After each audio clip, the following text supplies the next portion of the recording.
What up, good peoples? And just checking to see if I can. Oh yeah, we're doing good. There we go.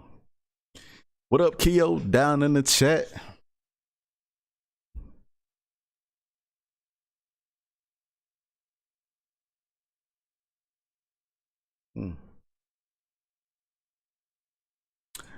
We're gonna definitely wait for a couple more people to jump on, and we're gonna get started. Now I got the green screen behind me, I'm drinking this Gatorade, right? And what's crazy is that it looks clear. That is so crazy because the green screen. So it's Gatorade in here, but you can't see it because of the green screen. That is insane. Wow, technology.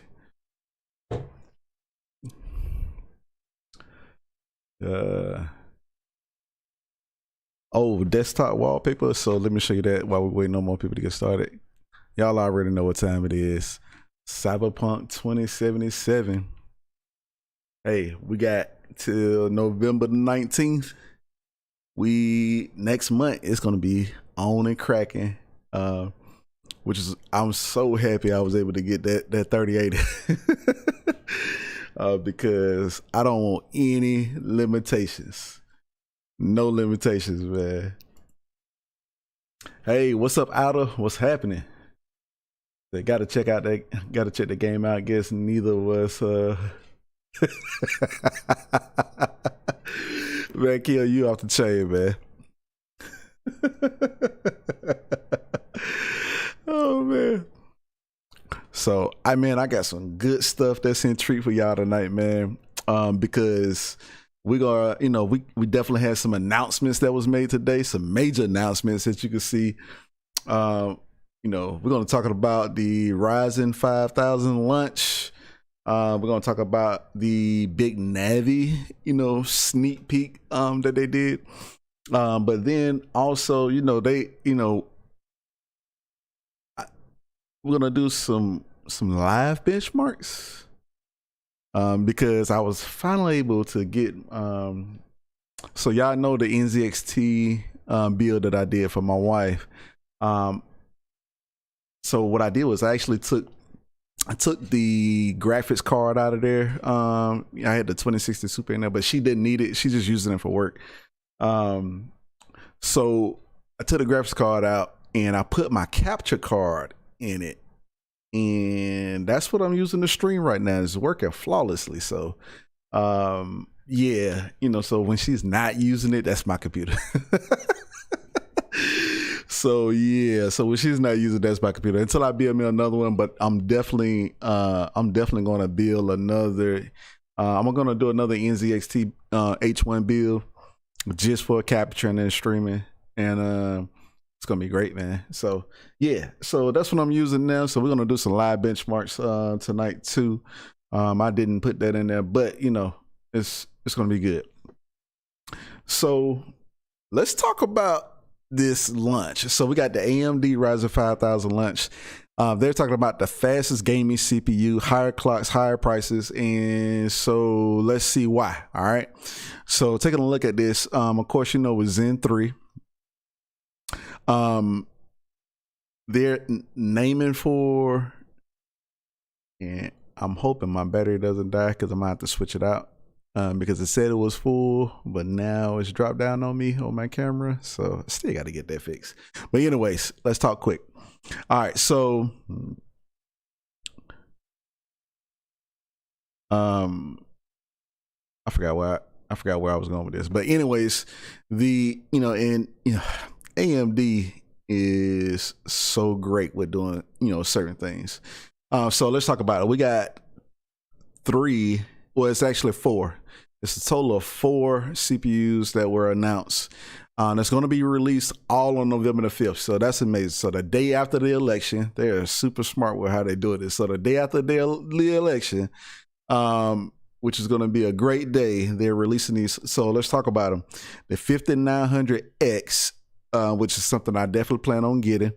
It's going to be your 12 core, 24 thread, up to 4.8 gigahertz on the boost clock.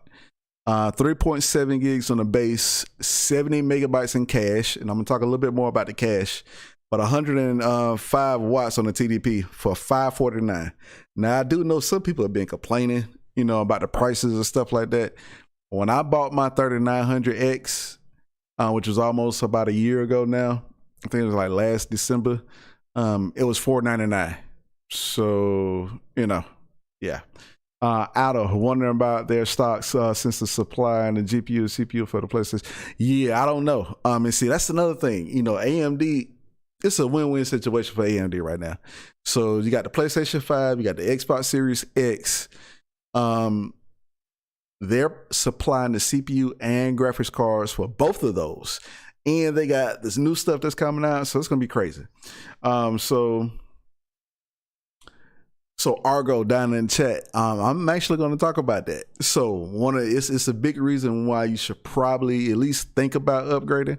So when I bought my 3900X back in December, it was $499. So with the 5900X having a higher IPC instructions per clock on these new ones, it may be worth it. So you're talking about an extra $50. Now the people who you know, who maybe had like a, you know, 3800X, you know, now that's a little bit steep, you know, the 449. And then you got the 5600X. I mean, it's $299. It's, you know, intro, you know, 6 core 12. I'm gonna tell you right now, you'll be better off saving you know, the extra money and get an 8 core or a 12 core. I wouldn't mess with a 6 core 12 thread right now.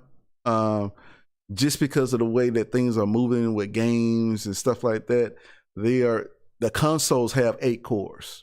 I just leave it at that. So if a console has 8 cores, you probably should have 8 cores in your desktop if you could do it. You know what I'm saying? So if you could swing it, do it. These CPUs are really based off of bridging that gap between Intel and AMD when it comes to gaming. So if that's important to you, I would definitely look into upgrading to these. Byron down in the chat, hey, what's going on, man? Hadn't seen you in a long time. Good to see you, brother. But just looking at some of these, so you see the prices, you know, it's coming out on the 5th. Some of the breakdown that's on this, I'm not gonna get into this other stuff. They also announced the 5950X, 16 cores, 32 threads. Now that's where you kind of lose me a little bit. I'm not paying $800. I don't think I need 16 cores for $800. I will buy 16 cores for $700. So it's $100 difference. That makes a big difference. So I've been debating all day whether I'm going to build an AMD or Intel. I'm going to give my son a 9700K. Hey, that's what's up, man. That's awesome. But I would tell you, I would definitely I'm gonna tell you why. So let's look at this a little bit more. So you got the 5950X, 16 cores, 32 threads, up to 4.9 gigahertz on the boost, 72 megabytes L2 plus L3 cache, also 105 TDP. It's something I want to scroll. Okay, so I want to kind of explain this a little bit because I think here's where it's going to make a big difference in how they change the architecture of the the CCDs and the CCXs and stuff like that. So Zen 2, which is what I currently have in my system right now, the 3900X, this is how the layout is. So, in this particular case, they're just giving an example of the 8 core. So right now you have two different, CCXs. So you got the group that's right here.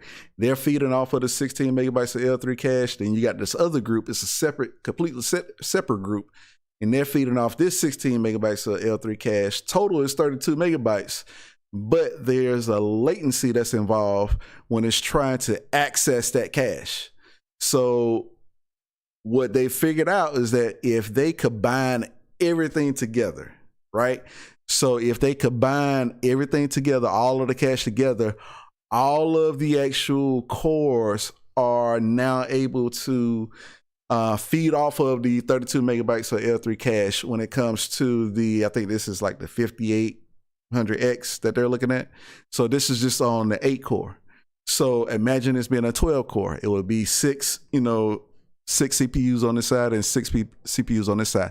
But now that everything is able to access, all of the cores is able to access all of the cache at one time, that tremendously speeds up the actual latency when it comes to like gaming and stuff like that. And so now you're talking about being able to boom, boom, boom, boom, boom. Plus they increased the instructions per clock up 19% over Zen 2. So now, which is the reason why they were talking about, okay, hey, this is going to be able to, not only are they beating Intel in single threaded applications, when it comes to that, but it's also going to allow them to, do more instructions per clock and also having a faster L3 cache. Game over. It's a nail in a coffin for Intel. Because one of the biggest things, especially when it comes to 1080p gaming, 1440p gaming, when you have a really, really, really high-end GPU like a 3080 or a 3090, especially when it comes to 1080p, there's still a gap between AMD and Intel. This bridges that gap, and probably I want to wait to see the benchmarks, but probably it's going to put them on the same level, or it's going to put AMD higher, because Intel has not been innovating when it comes to the CPUs. They've just been kind of, giving an inch, stuff like that. So that's what's going to make a big difference. Now, I thought about the 3900XT Byron, but I would rather just go ahead and just get a 5900X, because 549 is not that bad. I'm not gonna lie. Especially if I could sell my 3900X, or I may just throw it in another system or something like that. But yeah, I'm 5900X. That's gonna be a sweet spot. That's gonna be one of the chips to get. And so breaking this down, that's the reason why this makes it so important. It's just because of how they changed the architecture, and increasing the instructions per clock. So I'm going to zoom in a little bit. Hopefully you could be able to see it. But just looking at this chart now, of course, with these charts, in this one, they're talking about the difference between the 3900X and the 5900X when it comes to 1080p gaming. Now, a lot of people are not 1080p gaming anymore. Clay Nation, what's going on, man? I see you down in the chat. Byron, so if we could get them if you could get them at lunch, right? So that's going to be the thing. If they're going to be able to take care of the demand with making sure that they have a supply that's going to be there, that's going to be great, because it's going to put them in a great situation. If they're going to do what NVIDIA just did with this 3080 launch, it's going to be terrible, because but there's not another company that's going to be, supplying CPUs right now. So it's either, you get your hands on one or you don't. But so you're talking about League of Legends, 50% increase, PUBG, 33%, Dota 2, 24%, Battlefield 5, 5%, CSGO, 46%.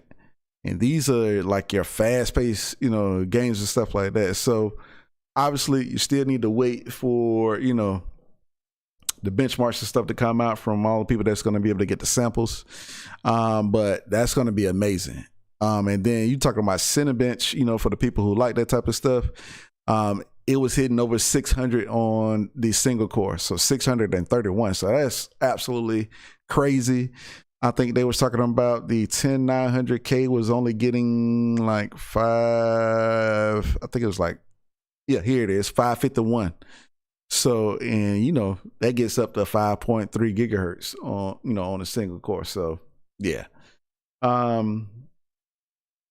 Clay Nation, you think those increases will be similar at 4K gaming? No. So when you get higher up in your resolutions, you run into less of a CPU bottleneck. So 1440p, you may see a difference when it comes to having a high-end CPU, but 4K, you're pretty much not going to see. The higher that you could get in frame rate on 4K though, you will see a difference, maybe about 3 or 4 frames per second. So y'all hold tight. I think my camera is finna get ready to go out on me. Hold on one second.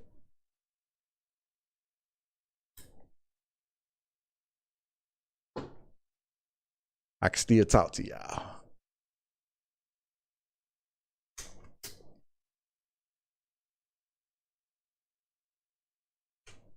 But yeah, Clay, to answer your question, yeah, I don't think when it comes to 4K gaming, that you're not going to see that big of a difference.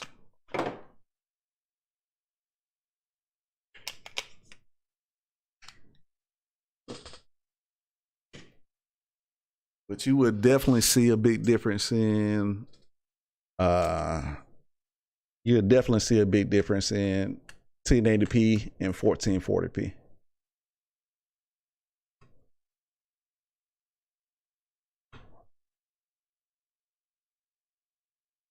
Matter of fact, you'll see a huge difference in 1080p and 1440p, just because of how it uses the CPU more. So, which is the reason why.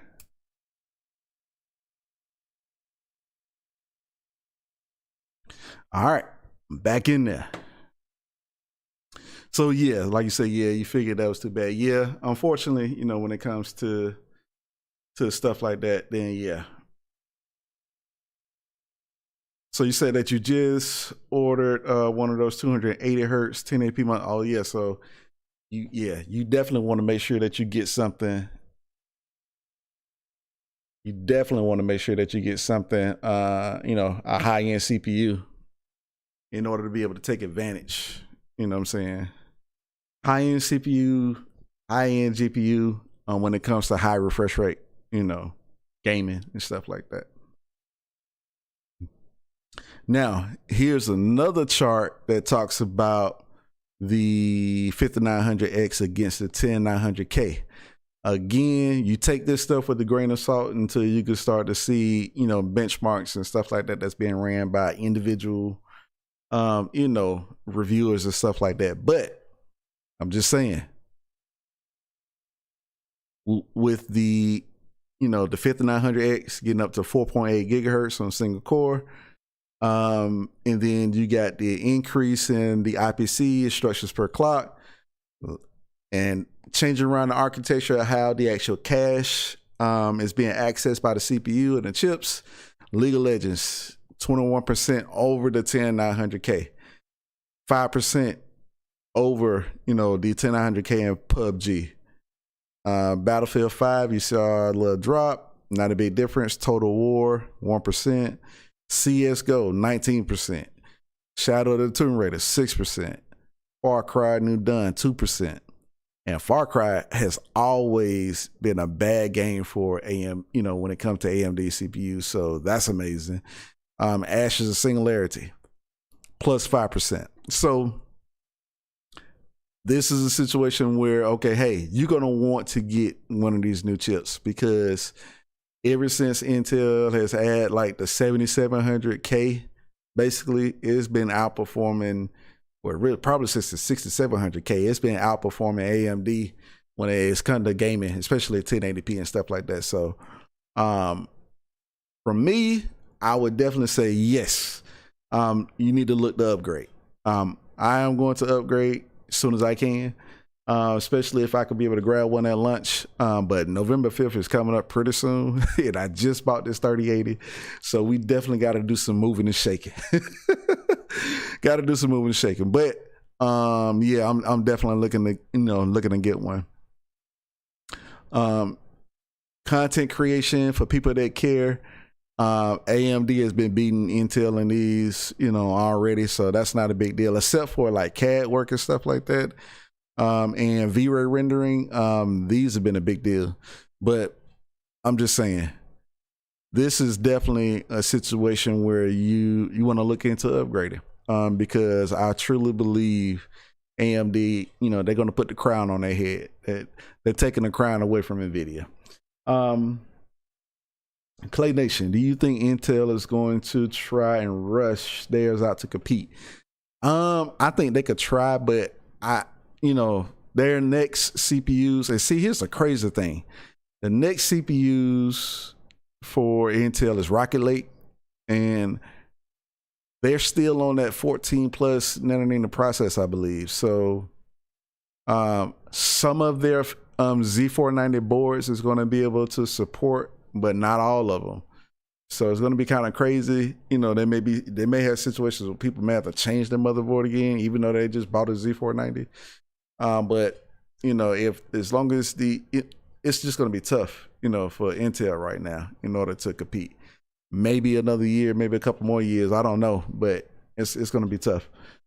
David Smith, yo, Will, your analysis of the new chips is the best so far because you go into the details about performance improvements and better than others. Hey, David Smith, I appreciate that, man. I really do. I like this stuff. So when we start talking about this type of stuff, it makes a big deal.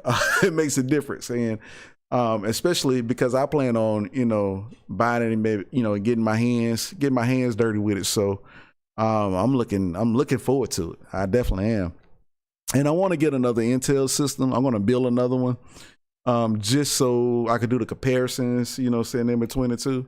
But I'm going to grab me a 5900X before I do anything else. So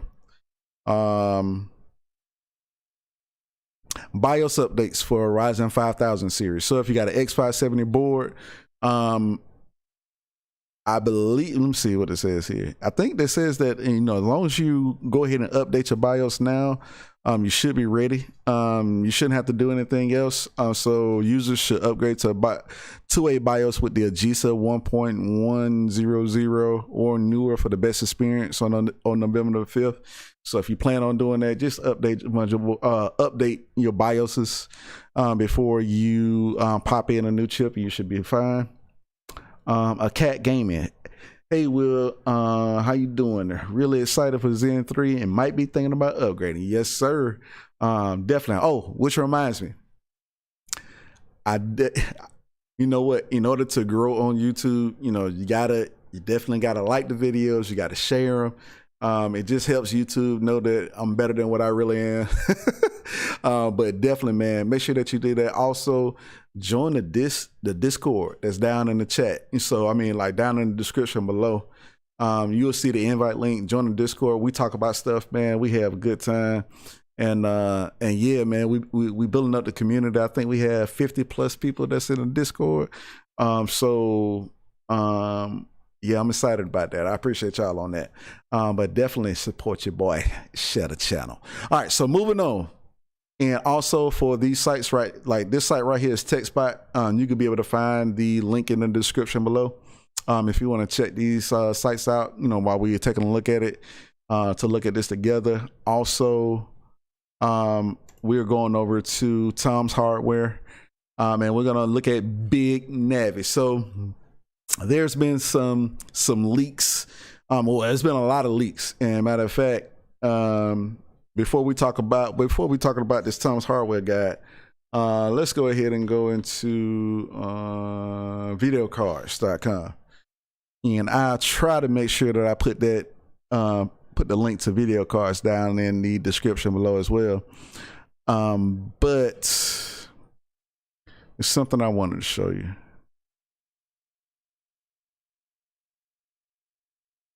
If I can find it. I don't know if they put it a part of this link or not. Oh, they actually have a little bit more information than this other one that I was going to show you. So let's talk about this one.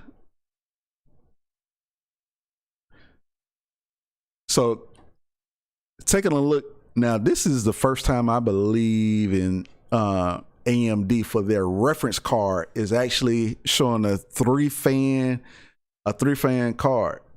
So, you know, let me know down in the chat if I'm wrong. But I think this is the first time that they've done a 3-fan card as a reference card. for, you know, when it comes to AMD. That's crazy. So obviously, you know, they're coming for NVIDIA's head, you know, when it comes to stuff. So down in chat, let's see, your server is definitely one of my favorites. Yeah, appreciate that, Clay.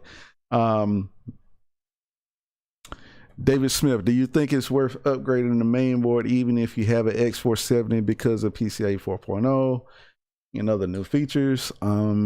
Starting from the 2700X on the X470, that new 12 core really is starting to look sweet. I've heard that there was going to be support for these new chips for X470, but I honestly believe for the future, as soon as you can, upgrade to X570, because the more of the game stuff that come out, especially when Windows starts to use more and more of the direct storage, which is what the consoles are going to be using. So you know, games are going to load instantaneous because they're going to take advantage of SSDs and NVMe drives.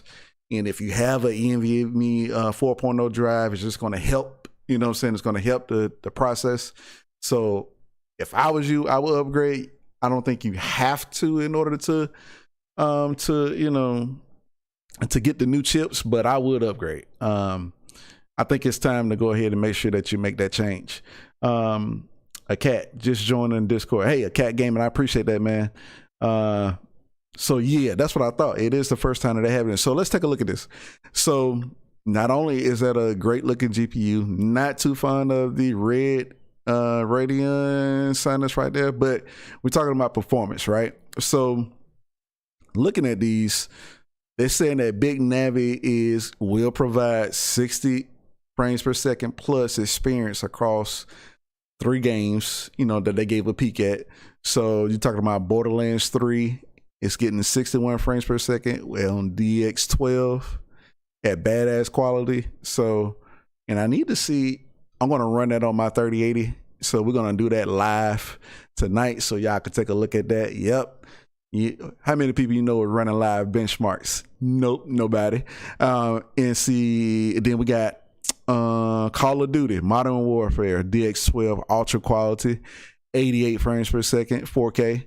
Then you got Gears of War 5, 73 frames per second, DX12 ultra quality. So they've never made a card this powerful. They said that this card is supposed to have like 80 CUs. All that stuff really doesn't mean anything. I just want to know how it performs. I do know that they talked about that the cards, as far as if you're looking at clock speed and stuff like that, it's supposed to get up to over 2,000 megahertz. So that's crazy. So that's gonna be crazy. But taking a look at this other chart, this is my first time seeing this chart here. So I think they're just doing this for reference. So if we take a look at this, Borderlands 3 for the 2080 Ti was getting 44 frames per second, which is crazy. RTX 3080, 60 frames per second, pretty much. And then they're talking about a Radeon 61. So yeah, Gears of War on RTX 2080 Ti, 63 frames per second. On a 3080, 81. And then on the Radeon 73. Okay, that sounds about right. Borderlands 3 Hex. Okay, so that's a different person that just ran these benchmarks. So really, when you start talking about, you could still get a little bit edge in performance if you have a higher end CPU, quote unquote Intel over AMD. But again, going back to what we were just talking about, they are definitely closing the gap when it comes to that. So even at 4K, you can still see a difference in a couple of things, because you got to remember, the higher the refresh rate, the better high-end GPU that you need in order to be able to support the, you know, the higher refresh rate, because it causes more stress on the system. Let's see. Cat Gaming, yeah, it's the first one. Cat Gaming, okay. Can't wait for the Cyberpunk 2077 benchmarks on these cards. Absolutely, yeah. And that game is coming out next month on November the 19th. So before the event, Radeon Scott Herkelman stressed that AMD did not disclose which Radeon RX 6000 graphics card was used for these benchmarks. It's also important to note that AMD tested the RX 6000 with a Ryzen 5900X CPU, yet an unreleased processor. So yeah, we got some stuff to look forward to. I'm super excited about the new RX 6000 series graphics cards because one, I want to get one to provide some variety on the channel, but also we need competition against NVIDIA. So to keep those prices in check, one, and also to make sure that they stop playing around with the supply and demand, you know, when it comes to this type of stuff. So yeah, a Cat Gaming, do you think that they will release a Threadripper 5990X? Probably so. It's probably coming at some particular point in time. They'll probably announce that in the next couple of months. I do know that the Radeon GPU is going to be announced officially on October the 28th. So not for sure. It's probably going to take maybe a month or two for availability. Which is, you can't really get a 3000 series NVIDIA card right now anyway. So yeah, so I don't think that really matters. So they'll probably end up, you know, being real strong with the supply a few months from now. But a few months from now, we're going to be in 2021. It's October. So we only got 2 more months left in the year. Clay Nation. So do you think the faster RAM, like the 3600 megahertz, is going to be needed with these new Ryzen chips? Ryzen does very well on fast RAM, and that's because of the Infinity Fabric. It kind of works hand in hand with the CPU. So like I have 3600 megahertz memory, and I have my Infinity Fabric set at 1800 megahertz, which is half of the 36. So it's like a 1-to-1 ratio. So that actually provides a little bit more performance, you know, when it comes to stuff. So yeah, or it could, you know, and it could make it even faster with these new chips because of the way that they restructured the Infinity Fabric. So now everything, all the cores are accessing all of the L3 cache all at one time. That's going to be crazy. So yeah. So now let's get to some of these benchmarks. So, you know, they was talking about Borderlands 3, Gears of War, and, you know, Call of Duty. I have all 3 of those games. So let's just kind of see, let's stretch the legs of the 3080 right now. So what I'm going to do, I am going to close, I got to close out some of this stuff down here. I got to figure out how to close it. Let me see something. I was playing around with the Asus GPU tweaker, and I want to make sure that it's not changing anything in the background. All right.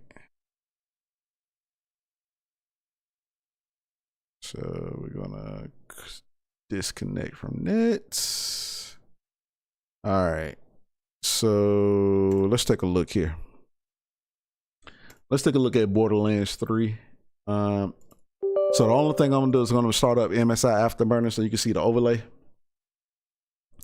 And as you can see here, everything is stock. Only thing that I'm gonna do is actually pull up the power limit. I'm just gonna max it out at 110%. Gonna hit check. And I'm gonna leave everything else. So the power limit just allows it to be able to boost up to the highest possible, you know, making sure that, you know, that the car stays cool and stuff like that. But that's it. So it doesn't do anything else. So let's start up Borderlands 3. Byron, 3600 seems to be the sweet spot for Ryzen.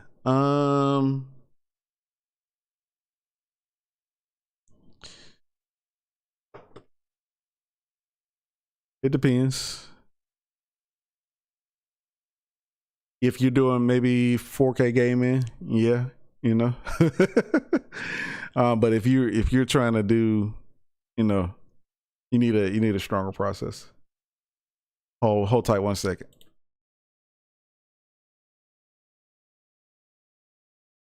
I don't know why I got signed out of Epic Games, but I got to log back in. So just trying to do that real quick.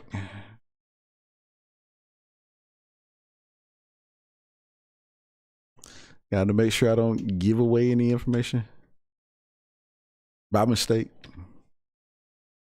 while I'm live. Definitely don't want to do that.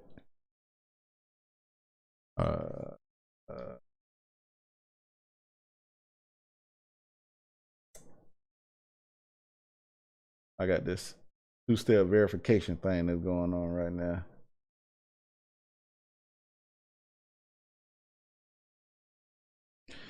What in the world? Okay.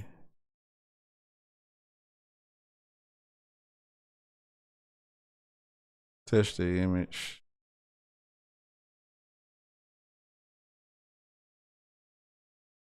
Touch the image, that's the correct way. I don't know. Touch the image, that is the correct way up. Okay. Oh, I see what it's doing. Yeah, this two-step verification thing is crazy. Okay. Mm-hmm. Yep.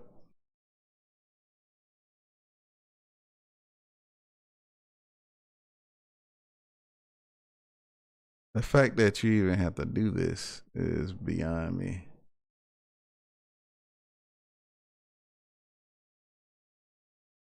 The fact that I might not be able to log in, let me see. Down in the chat, let's talk about it. Should I buy HDMI 2.0 monitor now or wait for HDMI 2.1 monitors for the PS5?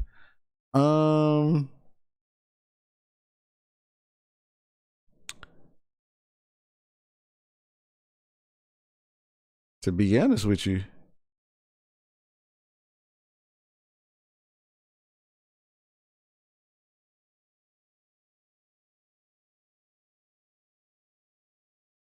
do you need, I mean, what would be the need for an HDMI 2.1 monitor? And the reason why I asked that is because, okay, I don't know.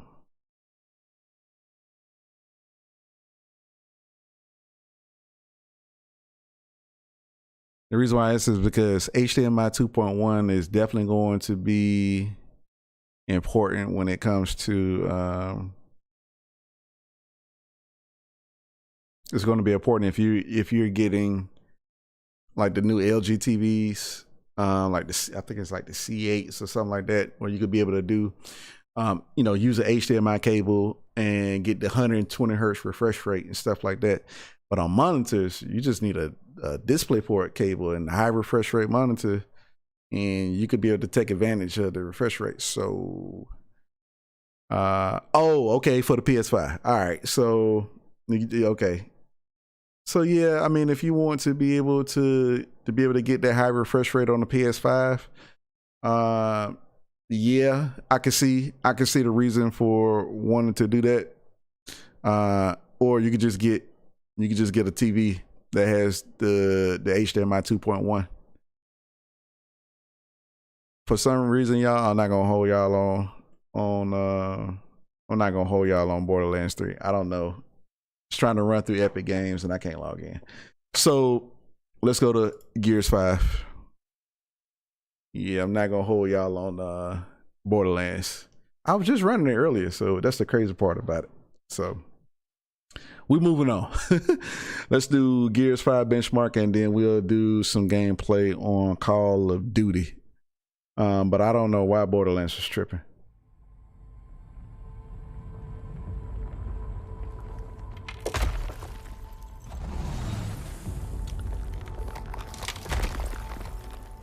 Let's see. Can you run 1440p 120 hertz on HDMI 2.0? I don't know. You may be able to.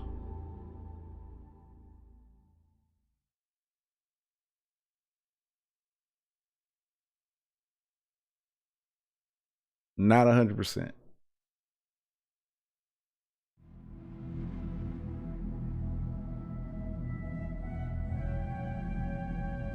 And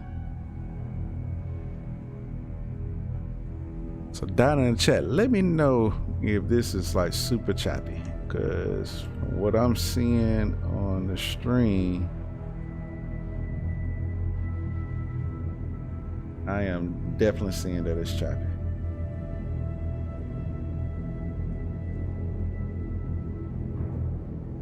And I think I know why.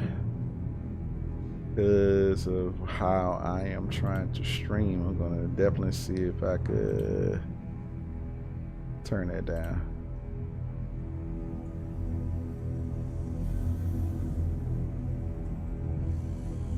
Yeah, I don't know if that's gonna make a difference in that, but so yeah, it's a little choppy. Oh, it looks really choppy. Okay. Oh, 1 second. 1 second, y'all.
Alright, so if you can hear me, I am definitely trying to fix this on the stream real quick, so give me 1 second.